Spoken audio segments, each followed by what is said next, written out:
Buenas tardes a todos.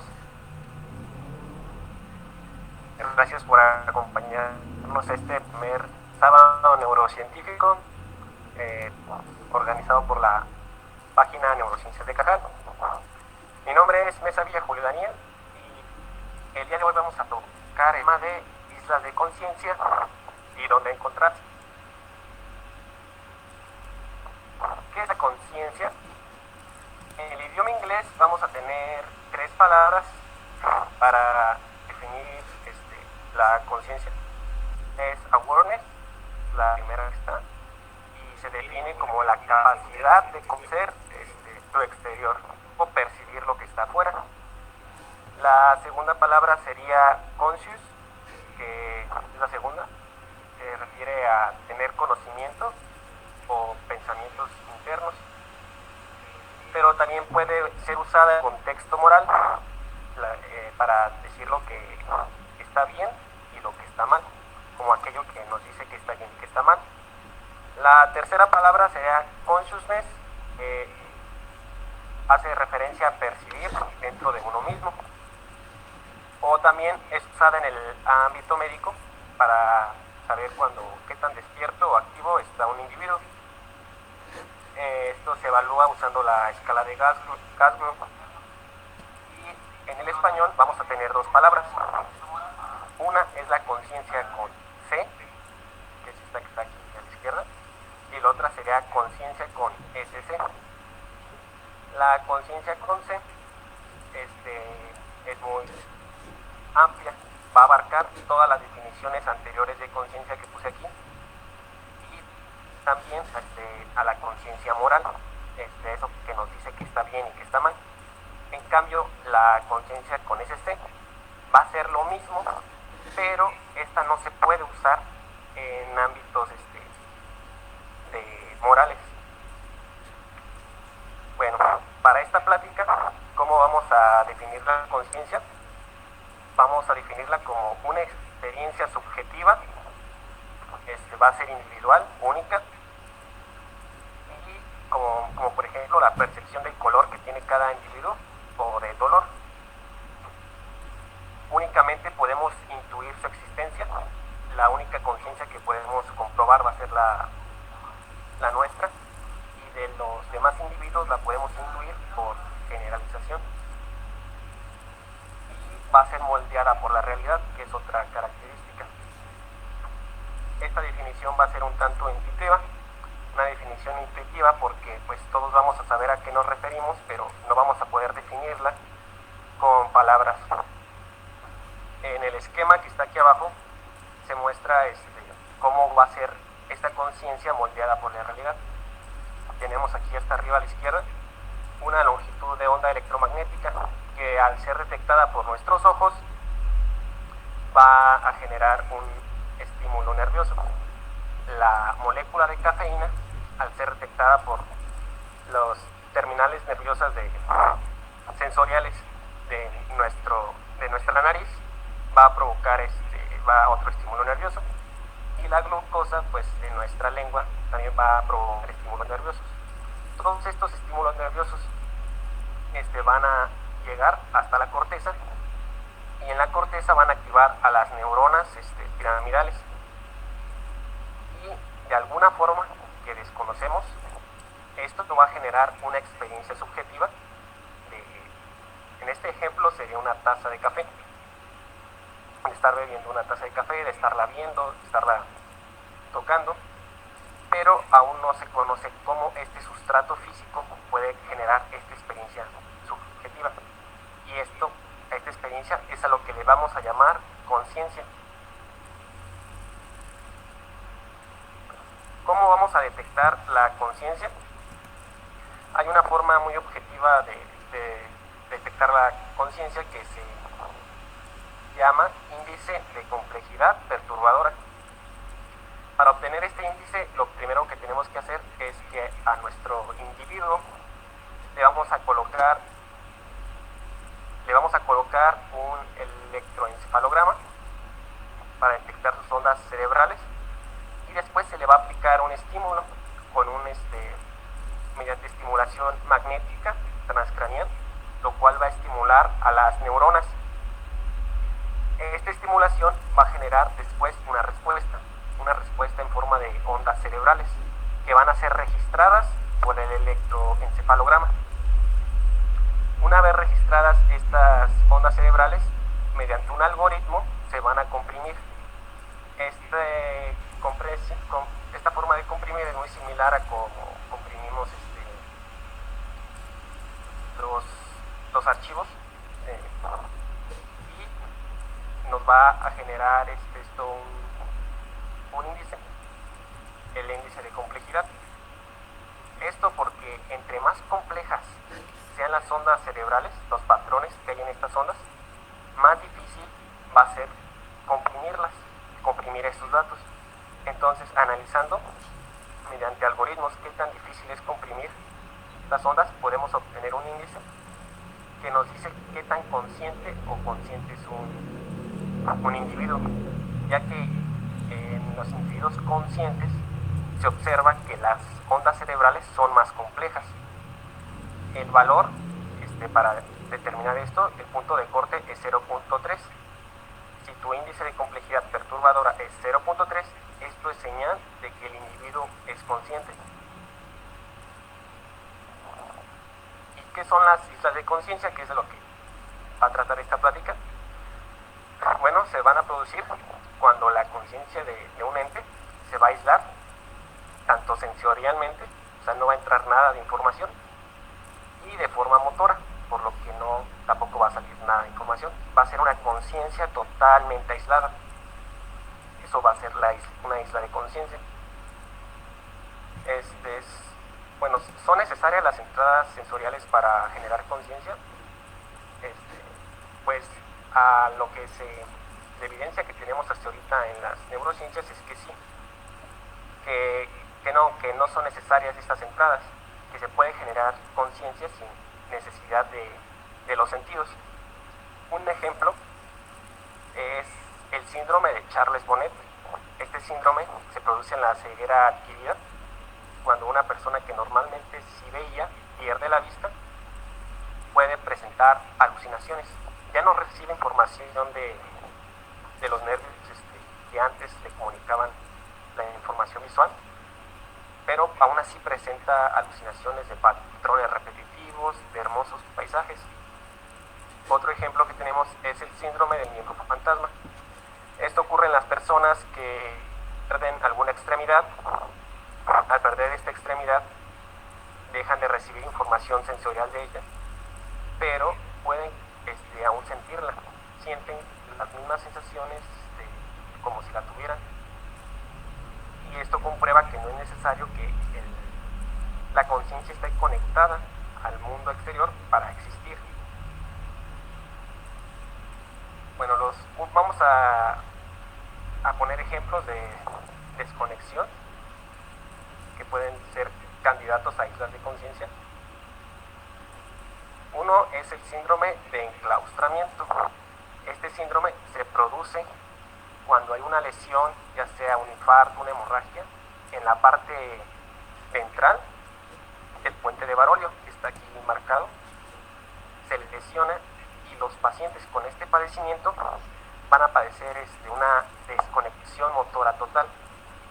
En la mayoría aún se conservan las funciones de los ojos, pueden mover los ojos, pueden mover los párpados, pero hay algunos casos en los que se pierde totalmente cualquier movimiento, entonces va a estar aislado motoramente, no va a poder realizar ninguna acción. Pero esto no entra dentro de la categoría de isla de conciencia, porque las entradas sensoriales van a estar todavía íntegras, van a poder percibir, oler, ver y sentir todo lo de su exterior, pero sin poder moverse ni comunicarlo. Por eso se llama síndrome de enclaustramiento, van a estar totalmente encerrados en su cuerpo. Otro candidato a isla de conciencia es el sueño paradójico. El sueño paradójico es es una fase del sueño conocida como fase REM o fase MOR, por movimiento ocular rápido, y esta fase se llama sueño paradójico porque las ondas cerebrales registradas durante este periodo son iguales a como si el individuo estuviera despierto. Y durante esta fase es durante la que se presentan los sueños o las ensoñaciones. Vamos a tener una activación de la corteza de las neuronas encargadas de las entradas sensoriales, que es lo que, pues, como dijimos, se correlaciona con la conciencia. Y vas a ver una inhibición de las neuronas motoras y también atenuación de los sentidos. Entonces va a estar aislado de la realidad. Toda la conciencia que está pasando durante el sueño paradójico va a estar aislado. Otro ejemplo sería la ketamina. La ketamina es una sustancia que funciona como anestésico y al dársela a los individuos va a provocar una desconexión sensorial profunda. El paciente no va a sentir nada y también va a tener una falta de respuesta motora, no se va a mover. Pero se ha observado que no en todos los pacientes se va a extinguir la conciencia, sino que algunos se va a preservar. Y unos pacientes que han sido anestesiados con esta sustancia reportan tener experiencias vívidas, alucinaciones, que muchas veces son aterradoras, que se encuentran conscientes durante el procedimiento. Otra cosa interesante es que algunos van a permanecer con los ojos abiertos y van a tener una mirada perdida. Pero bueno, la conducta en estos casos para analizar las islas de la conciencia no es muy útil. Pero se han hecho pruebas en pacientes que anestesiados con ketamina, a los cuales se les analizó el índice de complejidad perturbadora y se vio que este era mayor a 0.3, entonces sí eran conscientes durante este momento. Otra cosa interesante de la ketamina es que produce amnesia. Entonces, si produce amnesia, pues muchos quizá fueron conscientes, pero lo olvidaron. Y esto es algo interesante de la conciencia, ya que no podemos comprobársela a las demás, y la única forma de comprobarnos a nosotros mismos que estábamos conscientes o que tuvimos conciencia es mediante la memoria. Otro padecimiento es el síndrome de Guillain-Barré. Este es una enfermedad autoinmune en la cual los anticuerpos del individuo van a atacar las vainas de mielina y los axones de las neuronas. Esto va a dañar las neuronas y va a provocar una afectación en los nervios sensitivos y motores. Entonces, en los pacientes con este síndrome, en sus etapas más graves, no van a sentir nada, van a perder la sensibilidad, también van a perder la capacidad para moverse, van a estar aislados del mundo exterior. Y se ha reportado casos de pacientes que tuvieron esta enfermedad, los cuales reportan que al estar totalmente aislados de los estímulos tenían alucinaciones vívidas. Estas alucinaciones eran muy parecidas, o las describían muy parecidas a las alucinaciones que sufren los astronautas al estar en la ingravidez, ya que no tienen estímulos de la gravedad propioceptivos. Y también son muy similares a los que sufren aquellas personas que se ponen en un estado de privación sensorial durante largos periodos de tiempo. Bueno, en esta gráfica vamos a agrupar los padecimientos de los que hablé anteriormente. En esta gráfica vamos a tener dos variables. Una en el eje Y va a ser la entrada sensorial y en el eje X la salida motora. La entrada sensorial, aquellos padecimientos que tienen entrada sensorial intacta van a estar en la parte más superior, y aquellos que tienen salida motora intacta, o sea, que se pueden mover completamente, están en la parte derecha. Hasta arriba aquí tenemos a un individuo sano en estado de vigilia. Este individuo pues va a tener su entrada sensorial bien, va a tener todos los sentidos intactos y también todas las salidas motoras intactos. Acá a la izquierda tenemos el síndrome de enclaustramiento. Como podemos ver, la entrada sensorial está intacta, puede percibir todo, pero no se va a poder mover. Aquí Abajo a la derecha tenemos el daño sensorial múltiple.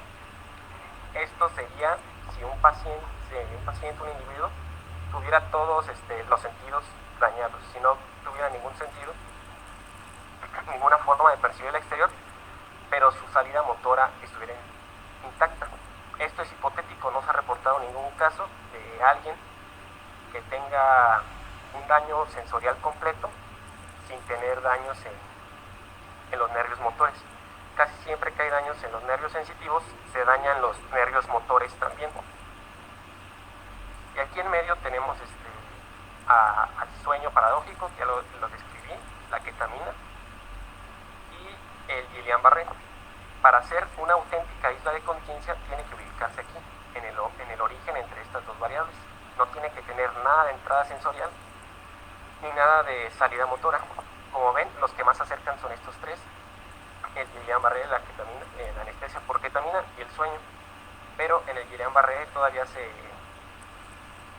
preserva un poco de la sensibilidad, no se pierde completamente. Y en la ketamina y el sueño no está completamente perdida, y además esto es solo temporal. Se pueden, esos estados de conciencia pueden, mediante un estímulo muy fuerte, puedes romper esa barrera sensorial. Bueno, ahora vamos a hablar de aquellos padecimientos o ocasiones en los que realmente sí se encuentra una isla de conciencia totalmente verdadera, no solo parcial, esta es completa. Uno de los casos es la hemisferiotomía. La hemisferiotomía va a consistir en cortar las fibras de un hemisferio, por ejemplo de la corona radiada, del cuerpo calloso, que aquí ya se muestra cortado, para separarlo del resto del cerebro. Esto se hace con fines terapéuticos, principalmente en pacientes con epilepsia, para evitar que un foco de epilepsia se propague a todo el cerebro. Entonces se les corta el hemisferio y deja de transmitir estas señales al resto del cerebro. Y esto no debe de confundirse con la hemisferectomía. La hemisferiotomía únicamente se corta el hemisferio, pero se deja dentro del cerebro. Y en la hemisferectomía, ahí sí se retira el hemisferio del cerebro, se quita. Pero aquí se deja adentro y se deja desconectado. Y por eso se cree que podría ser una isla de conciencia, que el hemisferio por sí solo, a pesar de estar desconectado, podría soportar la conciencia. Tenemos que aquí la estimulación magnética transcranial para medir la actividad de la complejidad, el índice de complejidad perturbadora, no se va a poder realizar, ya que estimular a un cerebro que es propenso a la epilepsia pues es peligroso. Entonces se han hecho otros estudios, como la resonancia magnética funcional, en la cual en un hemisferio totalmente desconectado se han reportado que hay mucha activación de las neuronas. También otra cosa que se ha analizado es la complejidad del electroencefalograma espontáneo. Esta complejidad del electroencefalograma espontáneo es lo mismo que lo que habíamos visto antes, el índice de complejidad perturbadora, pero con la excepción de que no se va a estimular al cerebro de ninguna forma. Pero aún no se comprueba si es igual de viable evaluar la conciencia de esa forma que como lo es con el índice de complejidad perturbadora. El otro caso serían los cerebros extracráneo, que son aquellos cerebros que fueron retirados de su cavidad craneal. Se hizo un experimento en el cual se retiró el cerebro de unos cerdos,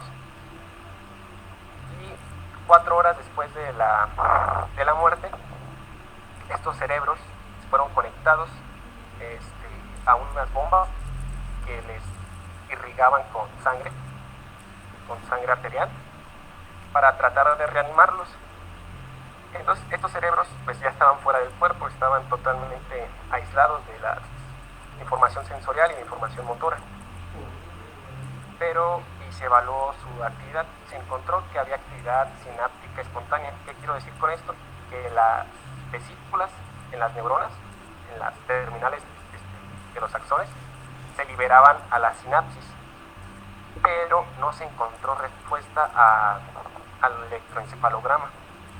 Se cree que no se encontró respuesta al electroencefalograma porque para preservar los cerebros durante 4 horas se usó una sustancia, y esta sustancia inhibía la actividad neuronal.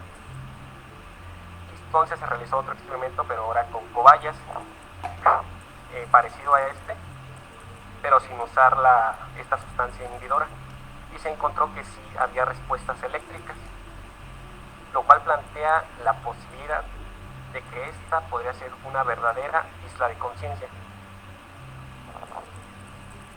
El otro ejemplo serían los organoides cerebrales. Los organoides cerebrales son cerebros en miniatura que se crean utilizando células madre humanas. Esto para investigar diversas enfermedades. Una de las enfermedades que se investiga es el Zika, la microcefalia por Zika. Y se ha encontrado que estos organoides cerebrales muy pequeños pueden crear redes neuronales primitivas, y si se le conecta a un estímulo sensorial lo pueden responder a este, pero generalmente están totalmente aislados. Esto pues ha llevado a problemas, a debates éticos sobre si es correcto usar organoides cerebrales para la investigación, y más si vienen de células humanas. Otro ejemplo de que podría ser isla de conciencia son los teratomas. Los teratomas son tumores de células germinales que pueden generar cualquier tejido. Son capaces de generar cartílago, hueso, cabello, dientes, y también son capaces de generar tejido nervioso. Este tejido nervioso pues aún no se ha investigado si pueda generar conciencia. En la imagen de aquí tenemos un teratoma, un tumor, en el cual se formó un cráneo, parte de un cráneo, y dentro de esta cavidad craneana había tejido nervioso cerebral, pero no se ha investigado a fondo sobre si estos tumores podrían tener conciencia, pero es una posibilidad, al menos se queda la posibilidad de tumores que tengan conciencia. Y bueno, sería todo por la plática de hoy. Los esperamos en la próxima plática, que sería el próximo sábado, igual a las 7 de la tarde.